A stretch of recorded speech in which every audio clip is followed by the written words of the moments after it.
Good afternoon, everyone, and thank you for tuning in today. The Parent University team is so pleased to have one of the district's college and career specialists with us. Miss Sylvia Womack from Poly High School will be presenting material to help you prepare for and tackle the college application process. We know that in normal times, this can be very stressful, so we always like to have somebody walk us through all the steps. And now with COVID-19 pandemic, it just adds an extra layer, and she's here to share with us some revised entrance criteria for the different systems. The comment section is now open, so if you have any questions for Ms. Womack, please put them in there and we will feed those to her throughout the presentation. And we do have a Parent University member monitoring that section.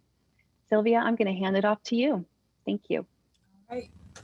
Thank you, Kelly.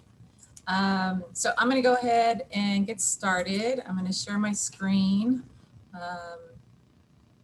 and let you know. Well, just to let you know about myself, I'm been here at Poly for 13 years now, and I love it. And this year has definitely been a different way of doing things, but it's something that we're all learning as we go along. And I'm just hoping that with this presentation and other resources that we have here in the centers, we'll be able to help you get through the college process with as little stress and at ease as possible. So with that, I'm going to go ahead and share my screen and get started on our presentation. Okay, so tackling the college application process. We're going to cover today the 4 different systems of higher education. So we'll cover the Cal States, UCs, private and out-of-state colleges, and community colleges as well. So before we get started, just some things you need to get together before you jump on your applications. First thing foremost, know that you are applying for the 2021-22 school year, okay? Because that will be the year that you will be in college. So any applications that you fill out, college applications, financial aid applications, you're going to be marking the school year for 21-22. You want to make sure that your name on your applications is matching your legal name. That matches, that's what's on your social security number or social security card, sorry, if you have a social security card. You want to make sure, especially students who may have 2 last names or hyphenated names, that information is on your applications as well as your records at your high school. So if it's not your legal name at your high school, you want to make some kind of arrangements to get that changed, because when you are submitting your transcripts, you want your transcripts to match what your application and your applications say. So please make sure that that's something that you need to do ahead of time. When creating an email, you'll need an email address when doing these applications. So we recommend that you create a brand new email just for the college application process. Please keep it simple and professional, something like janedoe@gmail and not like hotgirl@gmail, okay? We want to keep it straightforward and as easy and simple as possible. Next thing, you'll need a social security number. So you'll need to have your social security number with you if you have one. If you don't have one, that's okay. We also want to talk a little bit the difference between residency and citizenship. So all of your students are residents of California. So there will be questions on the application about that. But there are some students who are not citizens of the United States. So there are 2 different questions. So you want to make sure that you mark yes to residency and then citizenship to depending on what your status is. So obviously if you were born here, you're a citizen, or maybe you have legal papers here. But if you were not born here and don't have documentation, then you would mark no to your citizenship status, okay? You'll also be asked your student statewide ID. You'll need to put that on your applications. That ID can be found on your high school transcript. So make sure you take a look at that, and you can get your high school transcript from your Student View or Parent View accounts. You can download your transcript, an unofficial transcript. You will need that unofficial transcript to help put your grades and coursework on your application. So make sure you have that in front of you. SAT and or ACT scores So we'll talk a little bit more about this when we get into the different systems, but some students did get the chance to take those exams, maybe in their junior year or prior to that. So if you have those scores, you can use them and just have those available to provide them to the colleges. But as we go into the presentation, we'll talk a little bit more of which schools will require them and which will not. They will also ask for parent or guardian income from 2019, as well as untaxed income. So this information is put on the application so that students can be determined if they're going to be eligible for a fee waiver. So you want to make sure that you have that information ahead of you. Maybe pull out your tax return from 2019 to see what your income was, but have that available because it will be part of the application. They'll also ask for parents' email name, email address, a cell number, your date of birth, parents' date of birth, and if they were not born in California, they will ask them when they started their residency in California. So you want to have that date available as well. For students who are going to be applying to any private or out-of-state schools, you'll be asked to provide a name and contact information for someone to be your recommender. So you'll want to start to reach out to teachers or counselors, someone in the community that can be, could give you that recommendation. So please go ahead and start working on getting that information so that you'll have it available and be able to provide it on the application. And then finally, credit card information. So each application does cost. So if a student is not eligible for a fee waiver after they've submitted their parents' income information, you will be asked to pay for those applications on the spot through, I believe, obviously a credit card or even a PayPal account. So please have that information available in case the student is not eligible for a fee waiver. Okay, so these are just things you want to get ahead of you, get ahead of time before you jump on the app, so it makes your process going through the application that much simpler. All right, so let's talk a little bit about the Cal States. So there are 23 campuses in the CSU system. We provided the website here. You can click on there directly and it takes you to their website. When you get on the application or on this site, students will be applying for the fall 2021 term. Okay, so make sure you mark that. Let's see.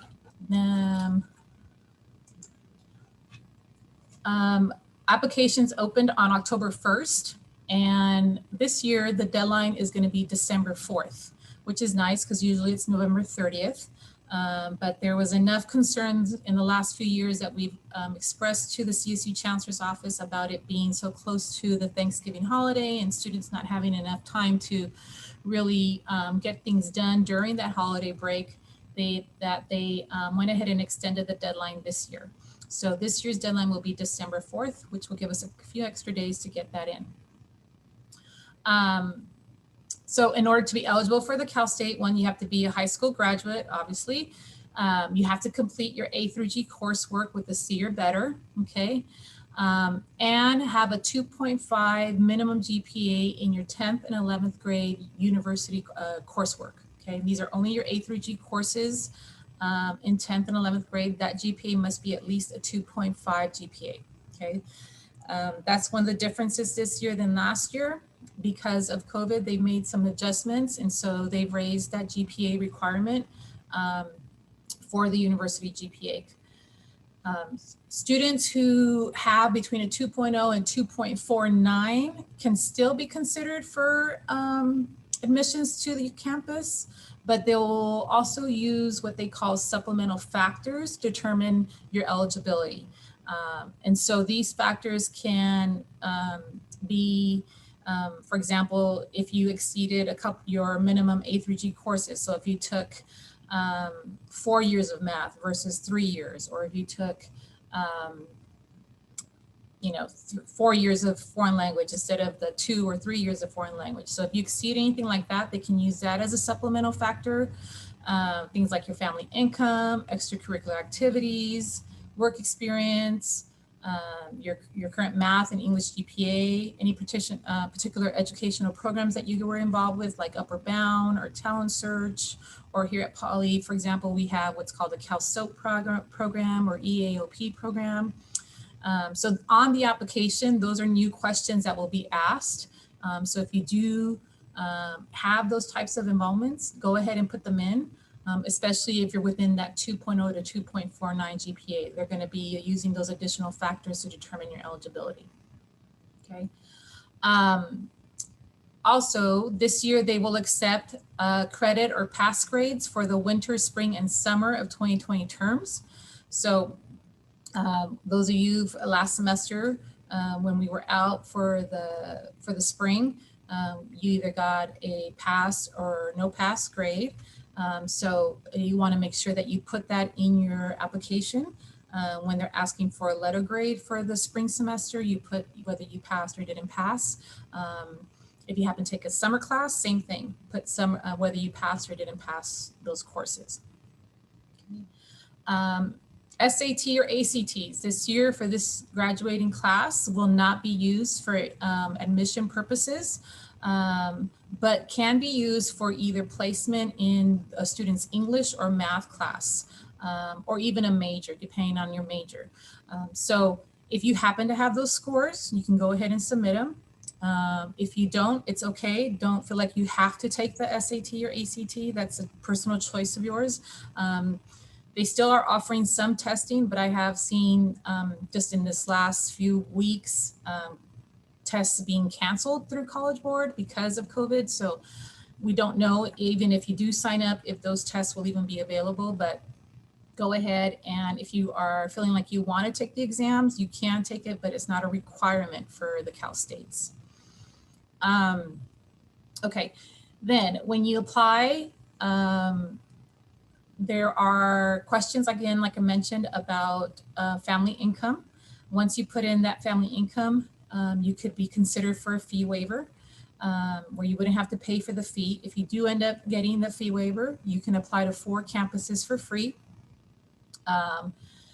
And if for whatever reason, let's say your family's income has changed since 2019, for whatever reason this year, let's say your hours were reduced because of COVID, or there was some financial hardship or some kind of hardship that is not allowing you to pay for the application fees, you can submit a appeals form to the universities, and they will inform you like what type of documentation you would need to fill out that appeals form. So if that's your situation, the recommendation is to do that sooner than later, just so that they're not so bombarded by applications and other things towards the end of the deadline. So if that's your situation now, my recommendation would be to reach out to those campuses that your student is considering applying to and find out what the appeals form is or process is for their campus, so that you can get that documentation in and possibly get your fees waived.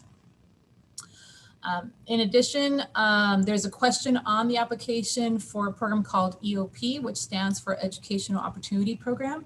And this is a support program for first generation and or low income students.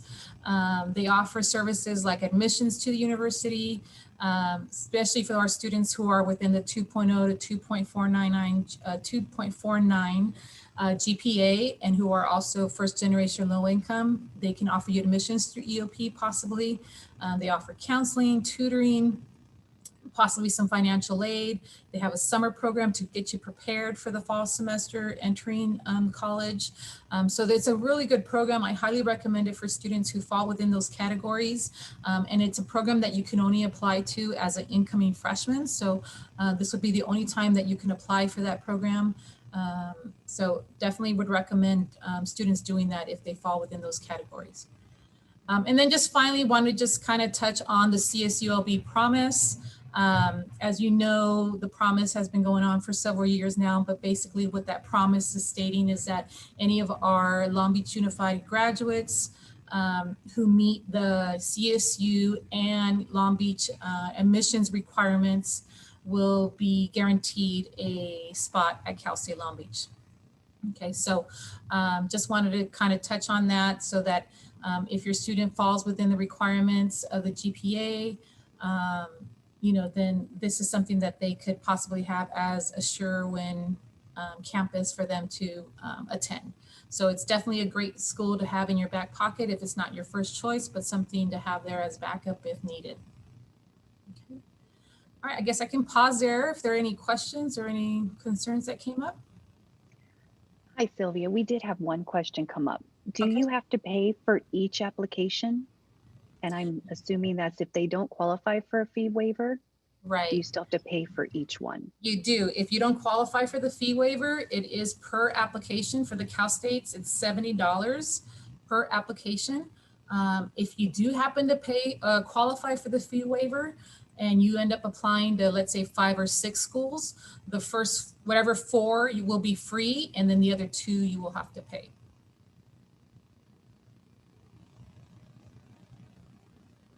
Okay, thank you. Okay, so we'll move on to the next. Yeah. This is just an example I wanted to share with you, just some of the criteria based on the different campuses, what their GPA requirements are. For the majority of them, it's a 2.5, like we mentioned. But there are some that who also look not only at the GPA, but other supplemental factors. So I wanted just to share this handout that we use here to help identify schools that best fit our students. As you can see, Long Beach is a little bit more intense because it is one of the more competitive campuses. So they do have a calculation that they use to determine their eligibility for students. So you can look at that calculation. If you need help with figuring out your students' calculation, feel free to reach out to your counselors or anybody in the College and Career Center, and we can help you identify your student if they're eligible for Long Beach. But most of them will be, just because of the college promise. As long as they have that minimum 2.5 GPA, then they should be deemed eligible, and they do well senior year, keep up their grades, then they should be eligible for the Cal State Long Beach. All right, UC Sylvia, campus. Yes. Sylvia, I'm sorry to interrupt. We did have a couple of more questions come in. There's just a little bit of a delay with no problem. Yes. our broadcast. Can you just repeat, when can they start applying for CSUs? Now, applications opened October 1st, and they open October 1st every year, same timeline every year. So they can start applying now at that website that I had highlighted there at the top. Okay, and then if we had a family that just recently moved to California from another state, would their son be considered a resident of California? I guess I would have to ask, I'm not sure what the timeline is. If the student is a senior, I think you have to be here at least 2 or 3 years to be considered residency. So I guess it would depend on the grade level of the student. Okay, thank you. And then also, could you mention one more time the programs for low-income students the first year in college in the Long Beach Promise?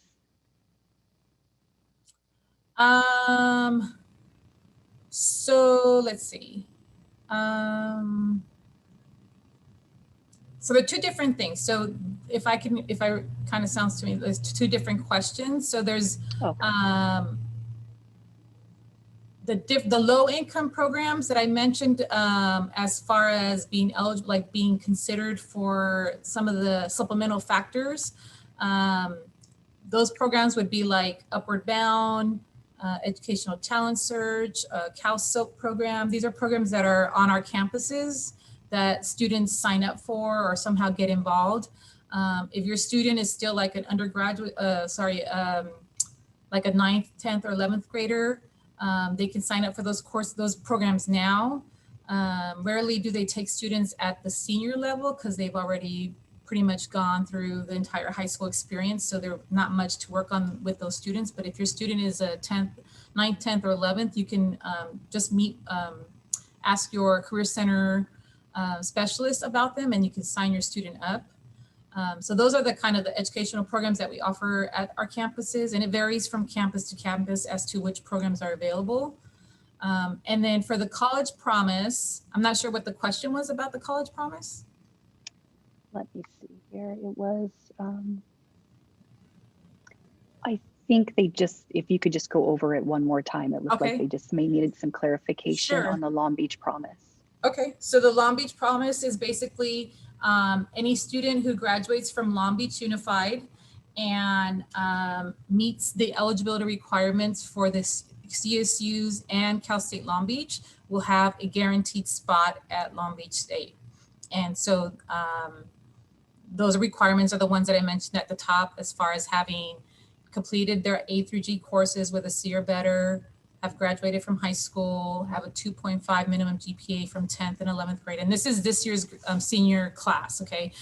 The GPA may change for next year's class, but everything that I'm mentioning right now as far as requirements is for this year's seniors class. Because of COVID, they've made a lot of adjustments. And so it may be different for next year's senior class if we're talking to any parents who have juniors or sophomores. But for this year's senior class, as long as they meet those eligibility requirements and they maybe fall within that this area here, we figure out what their what we call eligibility index is, then they have a guaranteed admissions to the campus.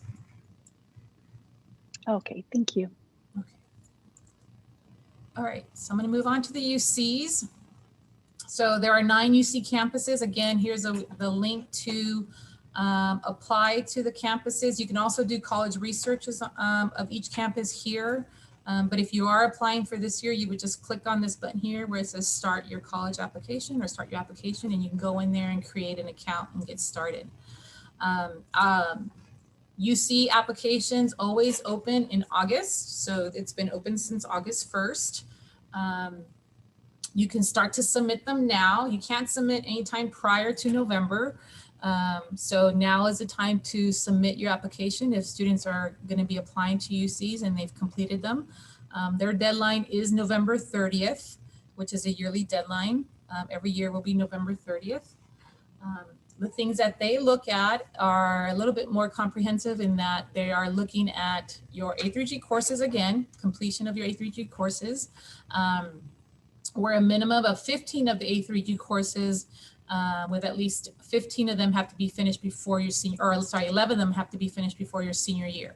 Okay, so again, if you need help on figuring out what that is, most seniors should have already met with their counselor either during the summertime or by now and gone through some kind of grad check to identify that if they're A through G eligible. But if they haven't and they haven't had that conversation, I would say definitely make it a point to have an appointment with the counselor and just make sure that your student is on track for A through G.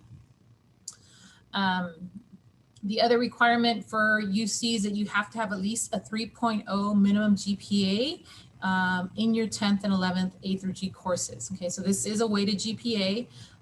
And so these are only your A through G courses. You must have a minimum of 3.0.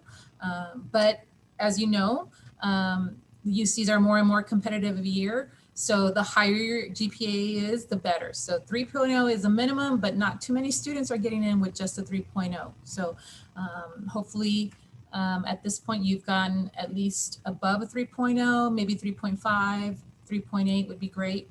Okay, so just letting you know that even though it is a minimum, not too many are getting in with just a 3.0 GPA. Again, SAT or ACT scores will not be used for admissions. They won't look at this, they won't need those scores to, or use those scores if a student submits them for admission purposes, but can be used again for placement in English and math or for a specific major. Okay, so if you have them, you could go ahead and submit them.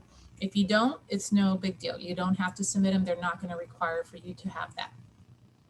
So in addition to your grades, test scores, they're also going to be looking at extracurricular activities that you may have done or community service, work experience, anything that you've done outside of your classroom. So if you've joined a club, if you've been a president or leadership roles that you had, those are the kinds of things that they're going to ask you to fill out. So if you've done that kind of information or those types of activities and you haven't had the chance to write it down, my recommendation is to start gathering all that information on a piece of paper and start putting down dates and times because they will ask you like what time frame you participated in that, maybe how many hours you did. So gathering that information is crucial if you have it ahead of time, so it makes it that much easier when you get on the application. They're also going to have a section on what they call personal insight questions. This used to be like an essay portion, or it can be considered essay, but it's not an essay.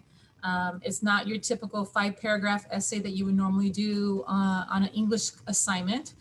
These are quick questions that they want you to get straight to the point and answer them. There are 8 that you can choose from. You must select 4 of those questions for you to fill out. Okay, my recommendation for the PIQ questions is get straight to the point. Try not to create a scenery or create an atmosphere when doing your writing. Just answer the questions directly as they are, and make sure that you're answering them about yourself and not somebody else. Okay. Again, the UCs have an option for you to possibly qualify for a fee waiver. So once you put in family income and family size, you'll be notified instantly if you qualify for that waiver. Again, if you don't qualify for them, then you will have to pay for it. Okay. The other option to try to cover your fees, if you don't qualify for the fee waiver online, is through College Board. So if you happen to have received an SAT waiver to take the SAT, let's say on a Saturday, and you got an SAT waiver from your College and Career Center. They gave you a number and you used that number to sign up for an SAT on a Saturday. Or if you happen to be receiving free or reduced lunch last year as a junior, and you took the PSAT with your high school, you may have been identified as a free or reduced lunch student on your College Board account. And so if that's the case, you have 4 PDF College App waivers on your College Board account. And you can download those PDF forms. You can use one of the 4 to apply to 4 UC campuses. So it's really only one of those PDF forms that you can send to the UC Regent Board, and they will apply it to the 4 schools that you apply to. Okay, so my recommendation would be, if you know your student got free or reduced lunch last year as a junior, and they took the PSAT here at Poly, because I'm sorry, not just at Poly, but at your high school, and they took that test in the fall, so we were still in school during the fall, they may have been identified as a free lunch student on their College Board account. So have your student check their College Board account, go to where their scores are at, and there should be a link there that has that says college application fee waiver PDF or something to that form, and they can just download that form. Okay. So that's another way of qualifying for a fee waiver. If for whatever reason on the application, the system doesn't grant it to you, but you know that you qualify for one, you can check your College Board account. Another way that I forgot to mention on here, but you can check with your College and Career Center specialist at your high school. They do have other types of paper waivers that you could possibly get through either ACT or through an organization called NACAC.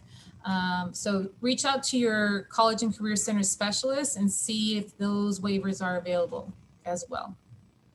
Okay.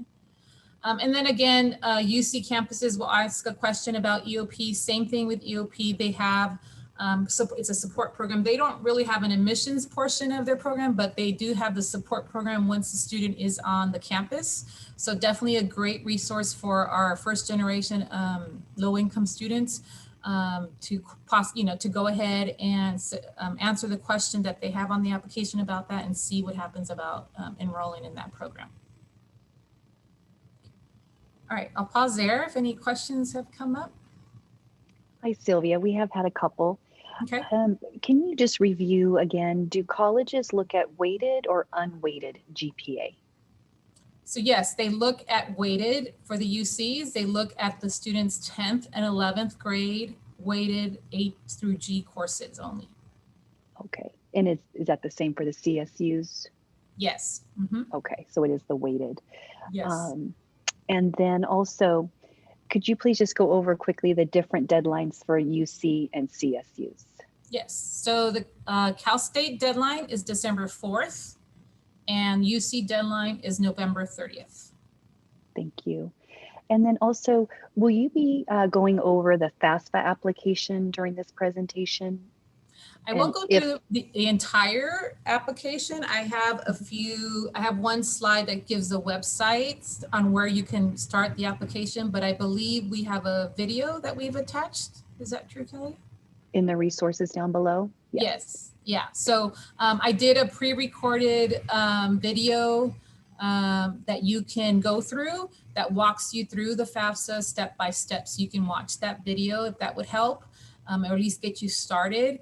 And then if you still need more additional help beyond that, you can always reach out to your College and Career Center specialists at your high schools. And we're all having workshops to help with those applications as well as your college apps, or we can do one-on-one Zooms with you as well. Okay, thank you. And I do believe at the end you have contact information for each of those college and career specialists at each of our high schools.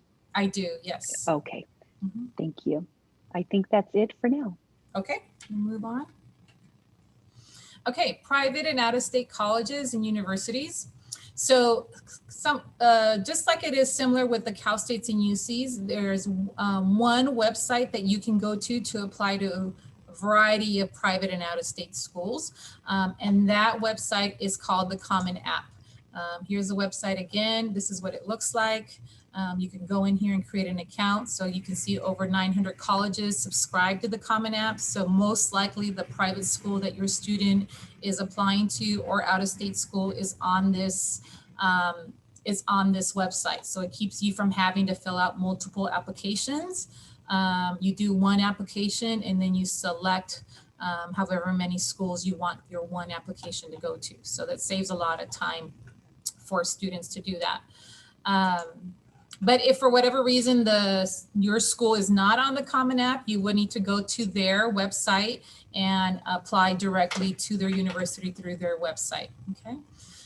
They look at courses all the way from the very beginning, from 9th through 12th board. They look at all that GPA, so it's not just 10th and 11th like the way it is for the Cal States and UCs.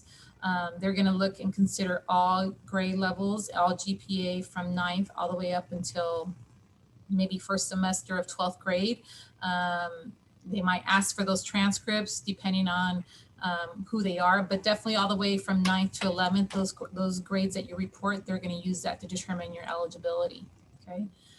They will also ask for counselor recommendations. Private and out-of-state schools are the only ones that will ask for that. UCs and Cal States will not. So be prepared to have your recommender's name, their title, their email address, so that you can put that on your application. And what will happen is once you submit your application, an email will be generated to that recommender with a link on submitting their recommendation for you. So you'll want to make sure you have that so that you can put it on your app and it's ready to go once you submit your application. The other thing that they'll look for is how you answered your personal statement. So they, unlike the PIQs for the UCs, they do have several questions that you can choose from. If you click on this link, here are the prompts. So you can get started now if you want to look at what they have. These are the 7 prompts that they are going to ask you to answer at least one of them. And you can choose and work on starting to answer those.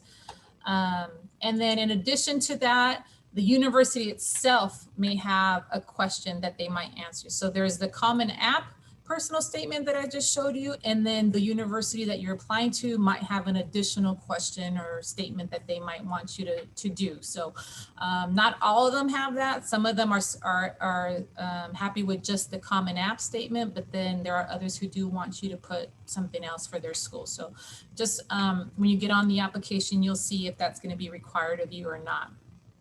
Okay. They too also look at extracurricular, community service, anything outside the classroom involvement. So please make sure you gather that information. For them, Deadlines will vary, but if you are interested in doing what's called early decision, so early decision can be done, can be a deadline anywhere from the 1st to the 15th of a specific month. So maybe the 1st or 15th of November, or even December or January, depending on the school. So it's really important that you keep track of your school's deadline dates, especially if you are going to apply early decision or early action. And basically the differences between these two is early decision is basically saying to the university that you are going to be going to that school if they admit you, that there are no other choices for you despite the finances or whatever might happen. That's the school you want to go to. And it's a binding decision. So you're telling them that you will be applying or that you will be going to that school once they tell you. Versus early action, which means you can still apply early between those early dates, and but you don't have to commit to that school. You can kind of keep it as a option for yourself once you start here and be able to wait and hear from other schools to see what they are going to be offering you. So the advantage to applying early action, early decision is one, it could qualify you for some merit-based scholarships, especially if you're a very academically strong student. My recommendation would be go ahead and apply as early as possible, because then that would qualify you or make you eligible possibly for some merit-based scholarships. The other advantage to applying early decision or early action is that you get to find out sooner whether you've been admitted to that university or not, especially if it's a very competitive school and it's a school that you really, are really have, it's one of your top like 1 or 2 choice schools that you want to get into. So each school has their own deadline date. So please make sure you check on their websites to see what their early action or early decision deadline is.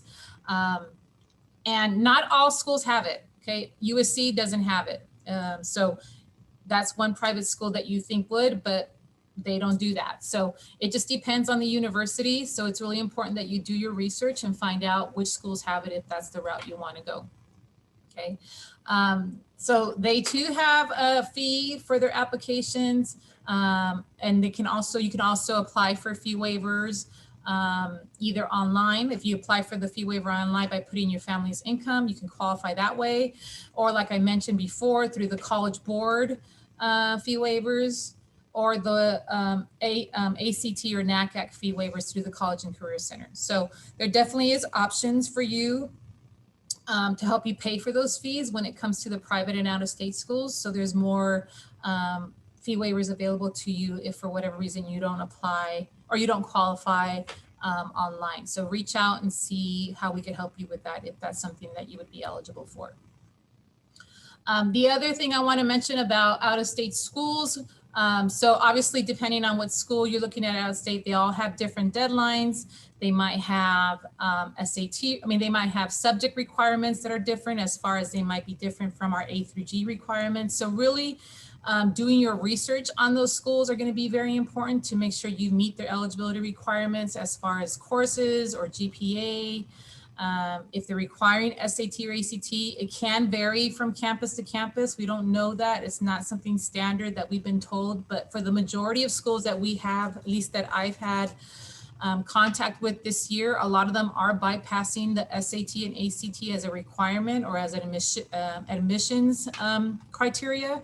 So just double check with the school because it is out of state. You just want to make sure that you're meeting all their requirements when applying to those schools. I wanted to mention this program called the WUI, which is the Western Undergraduate Exchange program. As you know, when you go to school out of state, you're going to be paying out of state fees. So typically the tuition is usually 2 to 3 times more than an in-state student. With this WUI program, it allows you actually to pay a reduced cost of that tuition. And so I put it here as a resource for you to go and look on. I don't have the handout, I'll take that out, I'm sorry. But I did give you a website here and you can go onto the website and see which states are part of this WUI program. And it's basically most of the states in the Western Hemisphere of the United States. So you know, anything above California to the right. I think as far as Texas is where they go, and all the way up, you know, right before we hit Canada. So check out and see if there's any of those schools that you're interested would be something that you could save a little bit of money from. Some of these programs, you know, offer variety of scholarships to California students, so it could be to your advantage, maybe even cheaper than going to a UC or a Cal State. So if your student is one of those students who's considering out of state, this would be a great website to look into and see if it's something that your student would qualify for. All right, any questions or concerns? We do have a couple of questions. Okay. One question is, are you eligible for merit scholarship if you missed the early action deadline? You could be. It just depends on the university. Some of them do use that early action deadline as like a pre-qualifier. But it just depends on the university itself. You have to definitely go on their websites and find out what their criteria is as far as being eligible for those merit-based scholarships. So it's a matter of researching which school. Okay, thank you. Then could you please give some tips or suggestions, hints for the personal insight questions for the UC system app? Oh gosh, there's so much. I would say the biggest one that I hear a lot from our UC reps is what I mentioned before. Don't make it seem like it's your typical English assignment where you have to create a scenery or you have to create a mood to get the reader engaged. What they tell us is they don't have time for that. They need to know exactly what you mean from the very beginning, from the very first sentence. So my suggestion would be like, get straight to the point. The other thing they say is that they make sure that the question is about, or the answer is about the student. Don't, you know, if you want to talk about maybe a scenario that happened within your family, that's fine, but how did that scenario affect you? And how did you overcome that particular obstacle or scenario that you're dealing with? Okay, so try not to veer so much off the topic that you forget to talk about how it affected you. And then one thing they did mention this year because of the whole COVID thing is that they don't want to see answers that deal with COVID in the sense where, you know, you had to go to school online or the internet wasn't working and you had to deal with that. Like, they know those are common problems for everybody. So that kind of stuff they don't want to hear about, but they do want to hear about if, like, for example, if your parents, were laid off work. So that maybe meant that you had to start working because of it and how that affected you, or, your little sister or brother's childcare or after school program was no longer available because of COVID, but so that you had to step in and really take care of your family member or your little sister and how that affected you in your coursework and what did you learn from that. So those things they do want to hear about, but not so much the technical side of COVID as far as being at home and being in front of a computer and dealing with, the changes of distant learning and getting used to that. They know that that's pretty common for everybody. So they don't really want to hear too much of that. And then the other thing I would suggest is reach out to your college and career center specialists. They're able to read your insight questions and give you feedback. There's workshops all the time about those personal insight questions. So check the websites for your college and career centers and see when some technical difficulties, but we're back. And I want to go ahead and continue where we left off. So I'm going to go back to share my screen. We left off here with the community college. So let me just cover a little bit about community college, what students should be doing now if they're interested in going to either our local community college here at Long Beach City or any community college in California. There's one general website that you go to. Here it is here. When you click on this website, you'll be taken to the California Community College Apply website. You select what school you want to attend, and then once you select your school, it will hit apply. It will take you to the school's application. You will have to create an account first on this website, and then once the account is created, they'll automatically transfer you over to the application side, and you will fill out the application to your school that you'll be applying to. Okay. So let me go back real quick. So in order to go to a community college, the only requirements is you have to either be a high school graduate or be 18 years old. There's no GPA requirement for community colleges. You can start submitting your application as early as October 1st. There are a series of steps that you'll have to complete at the community college to kind of finish your registration. But the first one obviously is to submit your application online. All applications are done online. Each school will have an orientation that you'll have to complete as well. Most of them are done online as well through the students portal. And then do what's called an educational plan, where you meet with a counselor or talk to a counselor about what courses you need to take for the semester, so that you're able to register for your classes early, hopefully early, depending on the school. There's different early registration dates. And so depending on which school you're going to be attending, you'll want to complete those steps so that you are eligible to take or to register for your classes early. So the cost of community college is much cheaper than going to a four-year university. As of right now, the cost is $46 per unit. So if a student is taking a little bit over 50, well, in this particular calculation, we have a student taking 16 units, which is roughly about 5 classes. Each class is usually about 3 units. So if a student is taking 16 units, they'll be expected to pay $736 a semester or $1,400 a year, which is a small fraction of the cost of what it goes to a larger university. So you can see why some students will choose to go to a community college first and then transfer to a four-year university. Financial aid is available to students while you're at the community college. So you want students to make sure you apply for financial aid, complete your FAFSA or your DREAM Act. While you're at the community college, you can do several things. You can take the track where you're going to pursue to get an Associate of Arts degree, an AA degree, or you can also do one of their certificated programs, career programs that doesn't take, that only takes maybe 2 to 3 years to complete. Programs such as fire science, business, welding, that kind of thing, aviation, child development, maybe training or pilot training, fashion or physical education. These are careers that don't require necessarily a four-year degree to get started in those fields. So you can take those certificated programs at the community college, finish them within 2 to 3 years, and start working in the field once you're completed that program. The other option you have is to transfer to a four-year university once you've completed your 2 to 3 years at the community college. Here in Long Beach, we have what's called the College Promise 2.0 with Cal State Long Beach.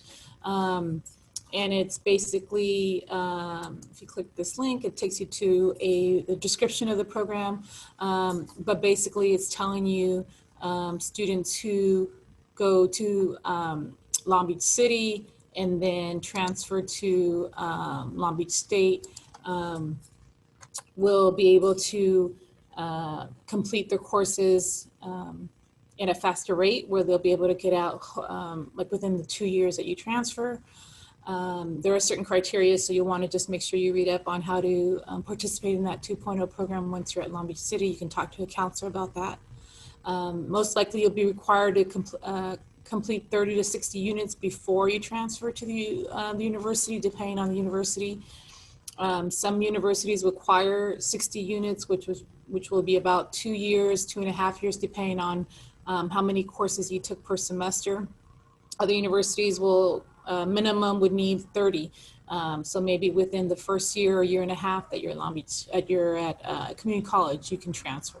So you'll just want to make sure from your university that you're trying to transfer to, what's the requirements, unit requirements to transfer to that university. When transferring to a university, your GPA requirement tends to be lower than when you are trying to get in as a first-time freshman out of high school. So that's another advantage. So checking that will be something that you'll want to look into. And then a lot of community colleges have what's called transfer agreements with the certain universities, which means like if you meet certain criteria and certain requirements, as long as you stay on that path to meet those requirements, there's an agreement between that community college and the university that you would be admitted to the university based on your admissions eligibility and if you fulfilled the requirements that are outlined in that agreement. So those are nice opportunities to have for students while they're at a community college. So that's something you'll want to check out at the community college if you do end up going that route. They don't have it with all universities. So it's really important that you find out which ones they do have those transfer agreements, or they also call them TAG, T-A-G. So that's another way to bring it up to a counselor if you're interested in that, going that route once you're at a community college. I did want to mention the Long Beach City Promise that we have with Long Beach Unified and LBCC. And basically the promise is stating that if a student enrolls at Long Beach City College the fall semester after they graduated and maintain a 2.0 GPA and is enrolled in full-time coursework, so 12 units or more, the student can get free tuition for 2 years. So that's a promise that has been in existence for a couple years now with Long Beach City College. So a lot of our students have been taking that route for various reasons. But as long as the student enrolls right after high school at Long Beach City, they are eligible for the 2.0, they are eligible for the promise to receive tuition for 2 years. This year for seniors, if you are going that route, we want to make sure that you fulfill your requirements, or there's a steps on what you need to do to complete your enrollment at Long Beach City College. And you need to do that by April 16th so that you're able to register early for your classes. So in the next slide, I'll show you what those steps are. You can download them from the Long Beach City website, or even from, if you get in contact with your College and Career Center specialist, they'll show you what those lists are. Here is the student checklist. And so these steps 1 through 7 are the ones that you'll need to complete before that April deadline so that you can register for your classes early. Here's an example or a breakdown of the different programs that they have at Long Beach City College. So depending on which route you want to go, there's a lot of great opportunities there to help you be successful in determining your path to what career you want to go to, whether it's staying at Long Beach City and doing a career program or transferring to a 4-year. Either way, steps 1 through 7 should be completed before that April deadline so that, like I said, you're gonna be able to register for your classes early. All right. Just so you know, there are a couple of information nights that are coming up at Long Beach City College for families and students to learn a little bit more about the College Promise. So they have this one December 3rd. They're actually both on December 3rd. So if you're interested, of a couple of dates, they're December 3rd, January, and in March. So they have this general one for family members who are interested in attending, and then they have this one also for our African-American families and students. If you're interested, they did a separate one here. So you can attend either or, whichever one you'd like to attend is fine. But if you want to learn a little bit more about the promise and how it would benefit your student, these are some great activities that are coming up and information sessions that I would highly recommend you participate just to learn more about it. All right, so applying for financial aid. I wanted to just kind of touch a little bit about financial aid just because it kind of goes in line with the college application process. We highly recommend that every student apply for financial aid. The application becomes available every year between October 1st, and the deadline, priority deadline, is always March 2nd. So it's available now for our seniors.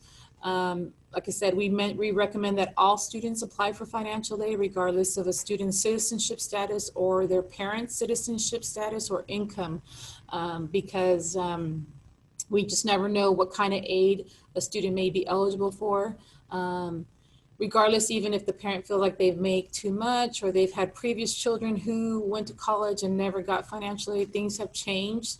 Every year something's different, and the aid not only comes from the state and federal government, but aid also comes from the university itself or the colleges itself. And so it's important to have that application on file with the university so that if you don't qualify for any federal or student aid, there might be some aid that the university might be able to offer you.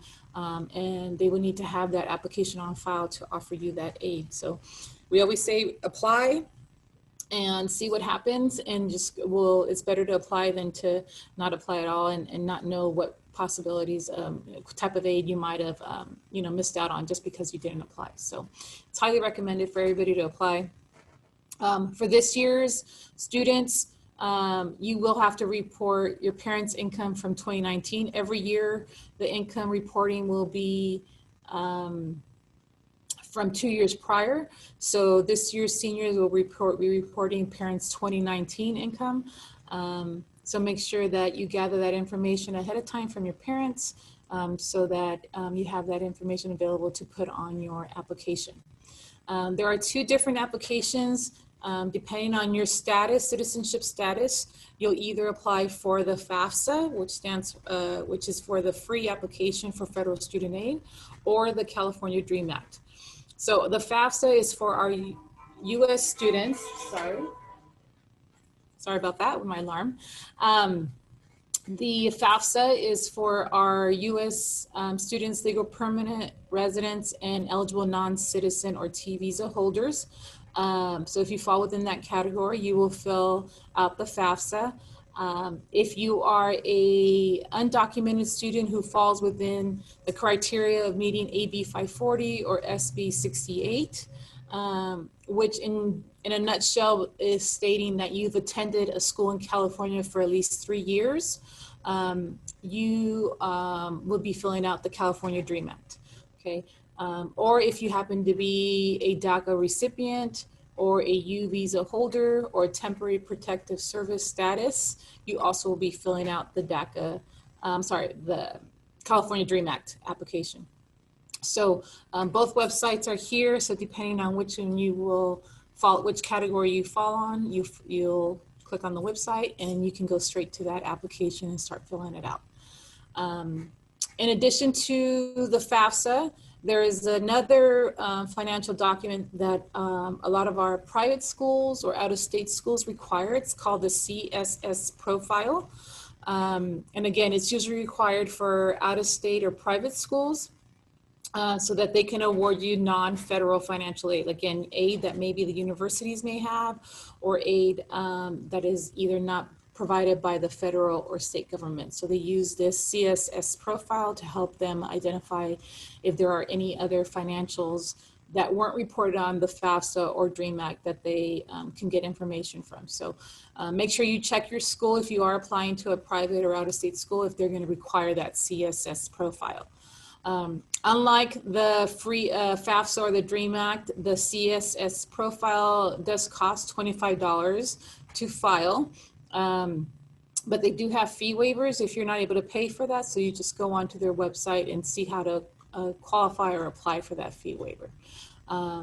So that is the only form or application that you should have to pay for when it comes to financial aid. The FAFSA and the DREAM Act are both free applications, and there should not be a fee for you to have to file those 2 applications. All right, and then we didn't go into detail about financial aid here, but I'm pretty sure was made aware that there is a video attached to this presentation of I did a while ago on a step-by-step on how to complete the application. So you're welcome to go through that video and walk through it with me via video on how to finish or how to fill out the applications, any questions that you have. All right, and then just a few things to keep in mind when you're going through this application process. The first one, always start as early as possible. I know we're already in November for our seniors, so time is kind of getting away from us, but if you are an upcoming senior or incoming junior, you know, my recommendation is always to start early.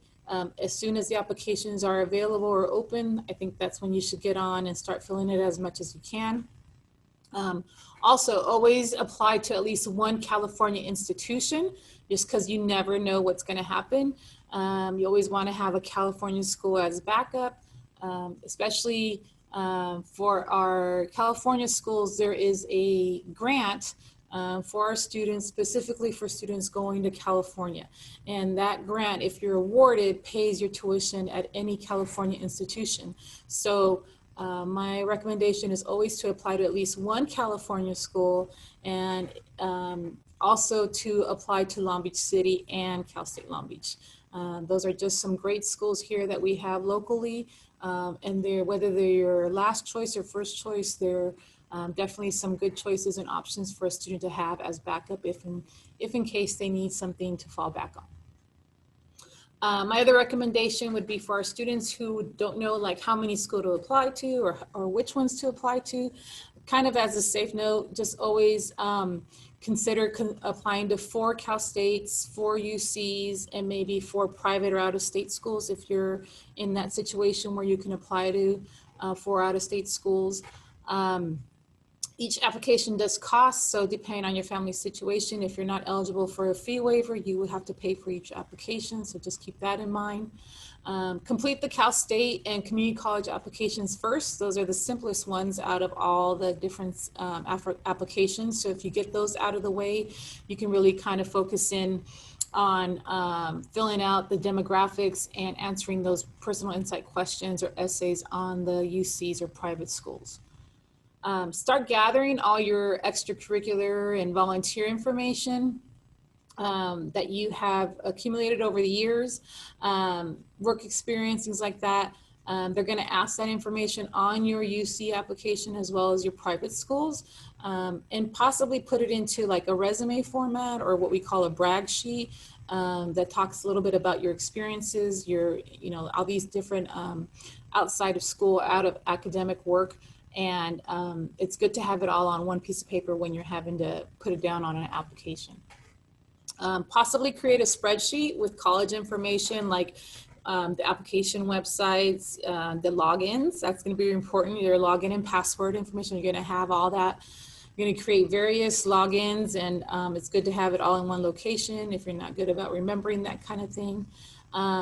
Put in the deadlines if you're applying for regular decision, early decision, or early action. If there's a fee that you're going to have to pay, things like that. So those kinds of items on the spreadsheet will help you stay organized and stay on track. Start applying for scholarships now. It's never too early to apply for scholarship. Even freshmen now can apply for scholarships if they want to. But this, right now is a good time to get started. Create different accounts on some of the scholarship websites that are listed on the Career Center webpage for each school. Each school has a Career Center webpage and some kind of scholarship information on their webpage. A lot of them are scholarship links that you can go in and create a personal profile, and then the scholarship itself will take your demographic information and match you with certain scholarships based on your demographics. So that's a great way to kind of help someone do the search for you. You just go in there and create the account. So you can start doing that kind of thing now. Always check with your college and career center what new scholarships are coming in. A lot of them, as we get closer to the spring, will be local scholarships. So very specific, maybe to specific schools here in the area, certain demographics. Maybe a scholarship just for students in your high school, so the competition would be less. You're not dealing with web-based scholarships where you're competing with everybody on the internet. So always be in touch with your college and career center and seeing what scholarships have come in. And then set a goal to complete your applications hopefully by Thanksgiving Day.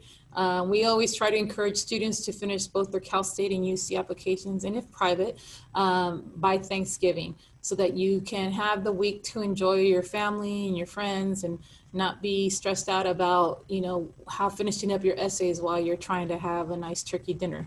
That's always been our goal, is to at least finish your Cal States and UCs by then. So like I said, you can enjoy yourself with your family during that time.